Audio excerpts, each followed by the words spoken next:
Please welcome to the stage Louisville Urban League President and CEO Lyndon Pryor.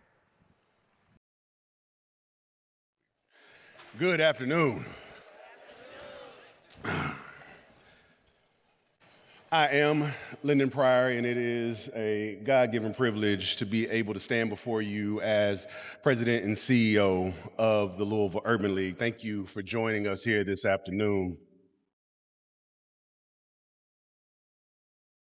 I'm going to try to keep us on time, but please bear with me. But first, I need to thank some folks to make sure that we recognize those who have made today possible.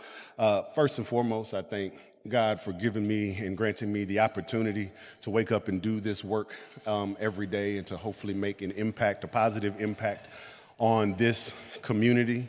I hope that more than my words, but that the work that we do represents him well. I want to thank my family, my kids, Austin and August, and my beautiful, brilliant wife, Dr. Brandy Kelly Pryor, who all so graciously and generously share me with this work. It is a sacrifice, but one that they do lovingly and supportive of me. And so I thank you all for just loving me and encouraging me the way that you do. To the Kentucky Commission on Human Rights, thank you all for being here. Thank you all for this honor, for PG and for Ben. Thank you for choosing this space and this venue to be able to unveil those posters. We really appreciate it. It means a lot to us. To PG and to Ben's family, to Marie and Charles, thank you all for your constant and continual support of the Urban League. Thank you for always honoring Ben and representing him so well, even in his absence. PG, thank you for all of the mentorship and the support that you have given me since stepping into this role. So both PG and Ben was the first, I think, person to call me when I transitioned into this role. And shortly thereafter, it was PG. I don't know if y'all were talking to each other because I don't know how either one of them had my phone number. But they were among the first people to call me, and PG has consistently called me just to check in on me and to make sure that I'm okay. And that means a lot to have legends of this movement who are so committed to making sure that young folks are succeeding and that we are headed in the right direction. So thank you, PG. Thank you for being here. So Herman Lassard and the National Urban League, thank you, sir, for being here. It is great to have you back here in Louisville. Thank you for representing the National Urban League. Thank you for honoring Ben and PG in the way that you did. And so for those of you who don't know, Herman does work for the National Urban League, but he is also a former affiliate CEO. And so he knows this work very well. And he has also been somebody who I've leaned on and reached out to at various points to pick his brain in order for us to be better as an affiliate. So thank you, sir, for all that you do. To our sponsors, thank you all for your support and your unwavering support of the Louisville Urban League. It means the world to us. We thank you for being here. We thank you for showing up whenever we need you. Thank you all. To the board, I often say that I have the best board in the world, and I truly do mean that. Thank you to all of our board members for all of the work that you put in, all of the support you have for the staff, as well as for me personally, and just the work that you do on behalf of the movement. It really means a lot. And to our board chair, Ms. Lori Lee, who I love to call board chair for life. So if Jerry gets to be mayor for life, Lori is board chair for life. Thank you so much for the way in which you support me and support the board and this movement. Whenever I talk to Lori, she certainly asks about the work, but she never ends a call without asking about me. She wants to know how I'm doing, how my family's doing, how the kids are doing, how my mama's doing, everybody. Because she wants to make sure that everybody's okay. And it means something to have a board chair who cares about you as a person. Because this work is not easy. And so to have people who are checking in on you means a lot. Thank you, Lori. To the staff of the Louisville Urban League, today would not be possible without you. This is the work that you all have put in, and so thank you for everything that you do. But I certainly want to recognize those who made this event possible. So to Ebony Page, to Jessica Carpenter, to Miss Peggy Bennett, who makes sure all the trains run on time, to Shirley and Martin, and to Maya Davidson, thank you all for all of the work and energy that you put into making today successful. Specifically to Maya, I want to say thank you for the work that you put in on the annual report book. If you have not checked it out yet, you can go to lul.com/publications, and you can look at a copy of our annual report booklet. It is a beautiful publication. She did a great job of it. And I want to highlight her because for the last 8 years, I've been the one responsible for putting that book together. And it is a hell of a thing to have to now do the thing that your boss did for the last 8 years. So I have been over her shoulder, on her nerves for the past several months. And so thank you, Maya, for putting up with me and producing an incredible report. And then the splendid events to Pam, Lauren, and the entire team. Thank you all for, again, putting together a beautiful event. They are our event coordinators of choice. If you are not using them, I don't know what you are doing, but thank you, Splendid Events, for putting today together. And then last but certainly not least, to our ambassadors. Thank you to all of our ambassadors at the table. Thank you for sharing your stories. Thank you for committing to this work and investing in yourselves as well as in our community. We really appreciate you being here.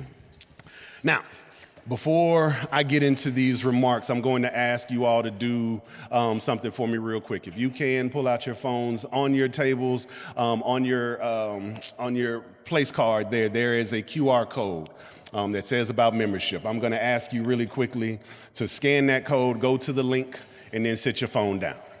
All right? Scan that code, go to the link, and then put your phone down. I promise you're going to get to pick it back up. You're going to be okay, but scan the code, go to the link, and then put your phone down. On the list of responsibilities for President and CEO of the Louisville Urban League, honestly, delivering messages like this is not near the top for me. I really am not necessarily a huge fan, and that's for a couple of reasons. One is because I actually prefer dialogue to monologue. I much prefer to talk to people as opposed to hearing myself talk. In fact, for this event, I had invited the governor to come and have a conversation with me, with us here today. I told him that we could talk about the election, and he opted to send a video. Which is fine. We love the governor. I'm sure he had other things to do. But yeah, I much prefer dialogue to monologue. But the other reason is because, to be quite honest, there's always so much to talk about. And it is very, very hard to package this brief message in a way that really accomplishes what we need it to accomplish. Particularly this year, right? An election year where there's been so much going on. This year, we saw the historic rise of the first Black woman to accept the nomination for a major political party in United States history. And quite frankly, yes, you can clap for that. And quite frankly, you know, she was probably the most qualified candidate to ever run for office since the last woman who ran for office, if we're being honest.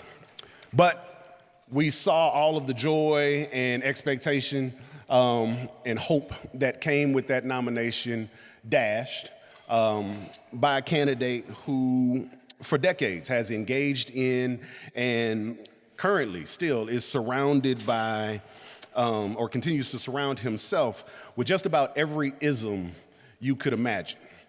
So be that racism, sexism, anti-Semitism, anti-intellectualism, even terrorism, and that's not to mention xenophobia, transphobia, Islamophobia, and just a general disregard for common sense and human decency.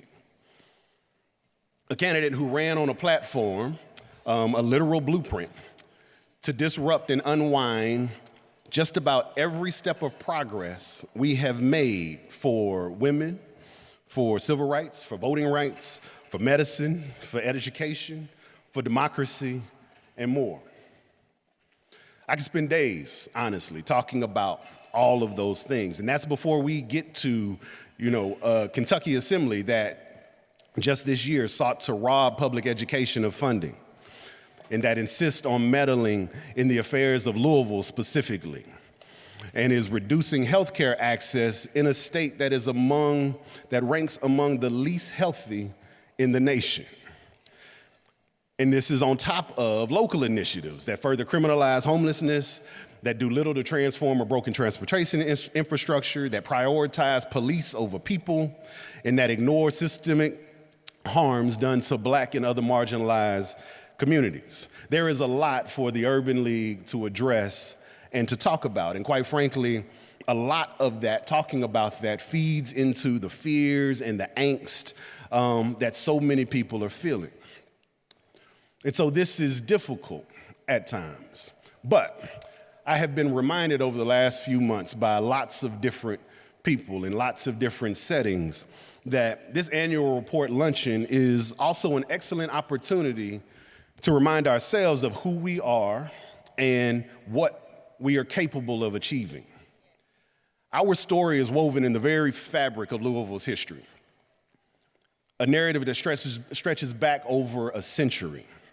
Born out of the National Urban League movement, the Louisville Urban League has been a beacon of hope during times of profound inequality and discrimination. For 104 years, we have been a steadfast champion of the Black community, navigating turbulent waters of Jim Crow and the civil rights movement and the ongoing struggle for equity. The thing that gives me hope and that gets me excited about days like today is the fact that even in hard times, we have not merely existed or endured, we have thrived. And there are examples of that we can point to. And the reality is that we have thrived not just because of the brilliance of the staff and great leadership over time, but we have done so because we have partners, we have allies, we have accomplices in this work. And together we have been able to do great things. The Louisville Urban League started with protests for fair housing in this city, only to become the oldest HUD-certified agency in the Commonwealth of Kentucky, having helped thousands of Black people into homes for the very first time. In the early fight against housing discrimination, this Urban League was joined by the likes of William Warley, a Black journalist and activist, the Louisville branch of the NAACP, local churches and community leaders. When Ben Richmond, who, as the governor mentioned, had the courage and the foresight to build a building at 16th and Broadway, the first major development of its size west of 9th Street in more than 50 years, he leaned on Carrie Anderson, the first Black graduate of the University of Kentucky's College of Architecture, and the support of the local National Council for Negro Women and the trailblazing May Street Kid. This all during a time when it was still difficult for Black people, let alone Black serving organizations, to access capital. And I still marvel at this building, the Norton Healthcare Sports and Learning Center, which sits on the Louisville Urban League Sports and Learning Campus. Once 24 acres of contaminated land in the middle of a Black community, now a state-of-the-art, world-class facility. But we did not do this alone. When we started this journey, Alice and Wade Houston were among the first people to show up in support. PNC and Norton Healthcare and Humana quickly followed behind them. We had children who donated birthday money, as well as hundreds of other people and companies who declared that this transformational project would defy the odds and become a reality. That is how a $54 million project came to be in the middle of a global pandemic and civil unrest.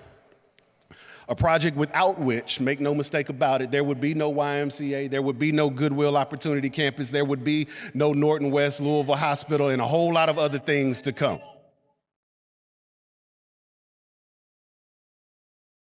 And so please ignore what you read. This development has done everything it promised and then some, and it will continue to do some more. Yes, we have done more than just survived hard times. We have achieved and exceeded expectations. So when people ask me, what are y'all gonna do following the election? I've been asked that question more times than I can count. My response is simple. Yes, we are going to prepare and we are going to strategize for all of the bad policies that are most likely coming our way. But our goals and our expectations do not change. We will continue to fight for social and economic equality for Black people and other marginalized populations. And just like last year, for the next 4 years, we will do more than just endure whatever comes our way. We will thrive, and we will do so together. In the area of jobs, we placed more than 300 people into high-earning careers last year, adding more than $23 million in new wages, and provided job training, career counseling, and support services to hundreds more. But it was the development of new programs and partnerships like the Urban Workforce Development Initiative, which graduated 16 but created an avenue for 26 men and women to work on that new Norton West Louisville hospital. That was really special. That success would not be possible without partners like Michael Gritton and Kentuckiana Works, Messer Construction, and a whole host of instructors, unions, employers who are not afraid to declare that equity matters. In justice, we continue to expunge thousands of cases through the Riley Reentry Project, saving our clients hundreds of thousands of dollars in fees. But it is the work that our policy team did, reviewing more than 1,000 bills last session, advocating before elected officials, and working within coalitions like the Kentucky Civic Engagement Table, the People's Consent Decree, and Protect Our Schools, KY, that will be critical in the days ahead. That is the work that will turn out the vote, that will protect educational equity, and that will ultimately hold officials accountable for the things we deserve. Things like signing a community responsive consent decree for LMPD. In education, we provided mentorship and college readiness programs and served more than 750 students last year through our intensive tutoring programs with Kumon and ACT Prep. Those students showed progress and outperformed their peers. But it is the way we have expanded into schools with our partnership with Kumon International, JCPS, and the Brown-Forman Foundation that will more than ensure we make meaningful progress towards eliminating the achievement gap for Black students in public schools. In health, our health team continues to meet people exactly where they are. Last year, they fielded more than 1,400 inquiries and referrals from community, distributed $1.7 million, and assisted more than 2,600 families and Louisville residents through the Deposit Assistance Program. But it is the work we have built, it is the network we have built of more than 130 community health workers across this city that meet regularly to share best practices, to support our most vulnerable residents that will sustain this work for the foreseeable future. In housing, we had 152 families complete home ownership counseling and become ready to own. 34 of those families went on to buy homes in a down housing market, mind you, representing more than $5.4 million in new mortgages. And through partnerships, yes, we can clap for that. And through partnerships with Metro United Way, the city, and FMS, we have assisted more than 700 people in paying down $927,000 in debt.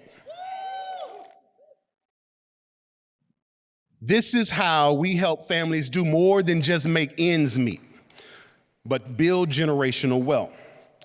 And then our Center for Entrepreneurship, we enrolled 586 new clients last year. We spent over $105,000 on professional services like legal fees or legal assistance, accounting, marketing, and other needs. Our clients used more than $54,000 in business barrier removal money. But it is the fact that our Black business work sits in an ecosystem of amazing partners like AMPed, Melanair Marketplace, SBDC, the Community Foundation, L Home, and many more that really matters. Because together, Hundreds of black businesses are being supported and served with access to capital and other necessary resources. In fact, this year, the Louisville Urban League will start lending money to provide access to capital for so many of our entrepreneurs who need it. The banking system doesn't always work for everybody, so the Urban League became a bank. And we did it together.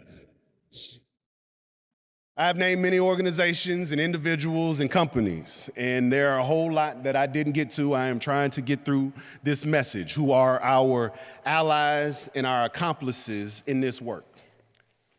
And just as a note, I use the term accomplice a lot. Lots of people hear me say it, and people ask why I do it. And it is very much intentional, because it is important that we remember that there was, for a long time in this country, it was frowned upon, and in fact, it was even illegal to help black people. It is great to be an ally. We need our allies. We have great allies. We need more allies. But to be an accomplice means that you've got skin in the game. It means that you are willing to risk something for the sake of progress. And so while we love our allies and need our allies, we need more accomplices in this work. So the question is for each of you today, what are you and your organization going to do? And how are you going to show up in this community in the days, in the weeks, in the months, and in the years ahead? Over the last year, we have seen companies and individuals and organizations run from the hills away from DEI initiatives. And I understand some of you are scared. You're scared about being targeted by extremist groups, targeted by bad policy, targeted by litigation. I understand that. I get it. I really do. But to paraphrase Dr. King, the ultimate measure of a man, woman, company, or organization is not where they stand in times of comfort and convenience. It is where they stand in times of challenge and controversy. Ladies and gentlemen, we are in times of challenge and controversy. We cannot stop intentionally working towards equity and progress and just hope that things will be okay. You cannot organically undo that which has been intentionally done. And so let me be clear about this point. This is not a race-specific issue. Our allies and accomplices are white, Latino, Asian, and everything in between. And make no mistake, there are plenty of black people around here who have proven that they are more than willing to carry the water for white supremacy. Everybody has a role in this. There is no fence to sit on. You are doing something one way or another. So again, the question to you is, who will you be and how will you show up in this space? To those of us who are already with us, I say, thank you. Your voices matter, your actions matter, your commitment to this cause is essential, and there's more work to be done.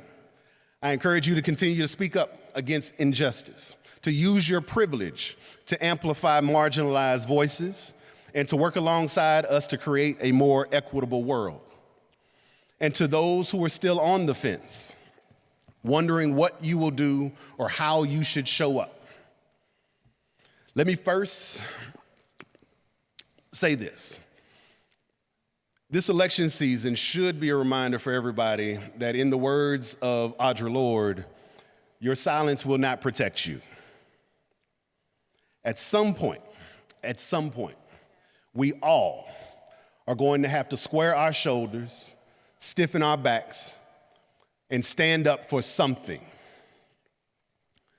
Secondly, I want to advise you that the fight for justice and freedom is not a checkbox. There are lots of folks who want to check the box. That's not how this works. It is a journey, not a checkbox. And finally, I will invite you to do two things today as a start. as a way to get your toe into the water of this fight. Two things in particular: read a book and join the Urban League. Now, when I say read a book, I know I am not being facetious. I am not trying to be insulting. I am actually dead serious about this when I say it. I don't know why I was compelled to write this, but it may be because I'm a nerd. It may be because I come from a family of educators. I'm not completely sure. But understand this: in a world where we are still banning books and legislating what people can learn, reading might be one of the most revolutionary acts you can do.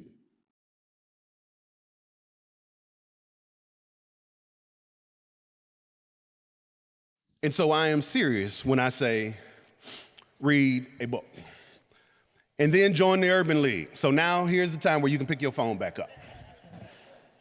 The link that I sent you to was to our membership page, and there are options for you to be able to join. You can join one of our affiliate, our auxiliary groups, the Urban League Guild or the Young Professionals, or you can just join as an individual member. You can also join as an organization, as a small organization, or as a corporation. But however you choose to join, it is important that you join us in this vital work. Become a member of the Louisville Urban League, because your membership will not only provide crucial financial support to our programs, but also strengthen our collective voice in the fight for justice. This is how we do this together. So read a book and join the Urban League, but don't stop there. After you have done those things, we're going to need you to give some money. And so I've got some folks who are going to come and ask you for money, but you don't have to just give to the Urban League. There are organizations doing this work all over this community. And so support those organizations. Partner with us in programs. Use your voice at whatever tables that you sit at.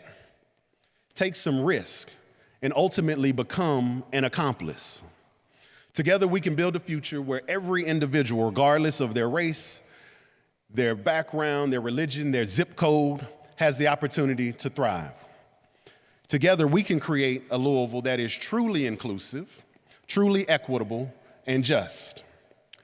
Thank you for your unwavering support of the Louisville Urban League and for your commitment to this movement. Together, we can continue to make a difference. Thank you, and have a good evening.